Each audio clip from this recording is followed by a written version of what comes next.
Hi everybody, day 61 with Mrs. Giroux here again.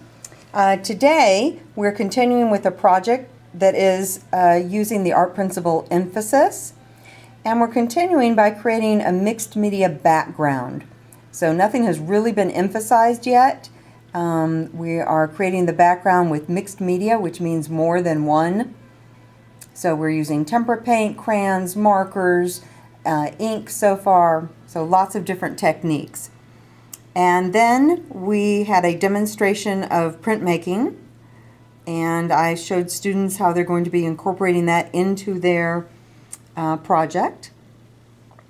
And then students practiced printmaking, and we reviewed the terms such as braille, Baron, and so forth. Okay, so this right here is going to give you a quick look at how we're progressing. Let's see if I can get a little bit closer. There we go. How we're progressing on our project. So each one of those is a different step, and most people got to the bottom step, which is the oil pastel. So I'm going to read them. We traced our circle somewhere on the paper. It didn't have to be in the middle, using a crayon.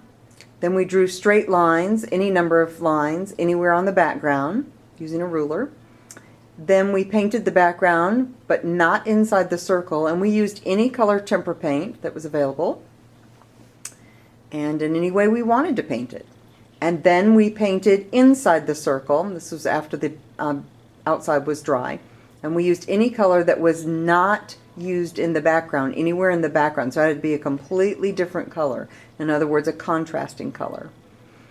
Then the next part, we used our markers, any color marker. They could be the warm color markers as you see here, or the cool color markers. And we drew our favorite number, and we drew it between 5 and 8 times and in many different styles. And we drew that everywhere except for inside the circle. And then we used oil, and also chalk pastels were available, as many colors as you would like to use. And we used tape rounds and different circle shapes so that we could get really good shaped circles.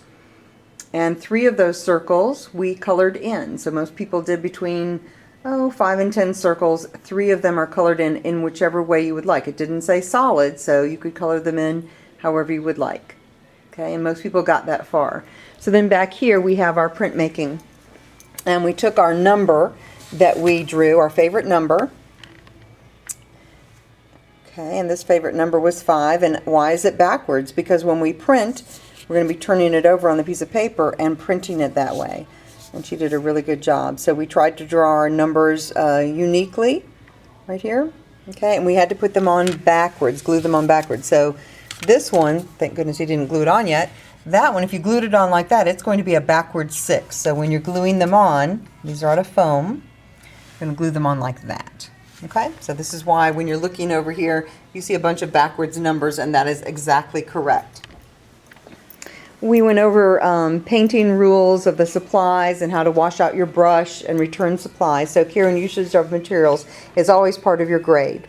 Right here we have the Baron, okay, printing plates right here. And we have the brayer, right? And we have the printing ink. And so we put a small amount here.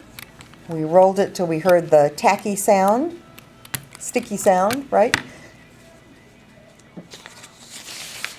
And then this had ink on it. Then we would ink our, looks like that's in slow motion. We inked our number, and of course this is backwards. It's a backwards what? Of course, it's a backwards 7. And then we took our long strip of practice paper, and we always put our name on things first, and we lifted this up, right, and we turned it this way, and then we took the Baron and we pressed really, really hard, making sure that all edges of it meet the paper. And when we lifted this up, we ended up with a print, and I'll show you what that looks like. In fact, I'll show you this person's. This is number 8. Okay, and we printed 2 times, just in case it didn't turn out well the first time. Most people's did. Let's see here. See if I can find another one. All right, here's the one that I just showed you, so this will be a good example to show you. So some of them are nice clean prints. They don't have anything in the background like this one. This one has a little bit of an edge, but for this project, I'm okay with that. It wouldn't be a real clean print otherwise, but for this project, maybe you want to have a little bit of an edge or roughness to it, like this one. Okay? And so hope to see you tomorrow. We're going to continue on this project, and on Friday we have a quiz, much similar to the one for test number 1. This is called test number 2.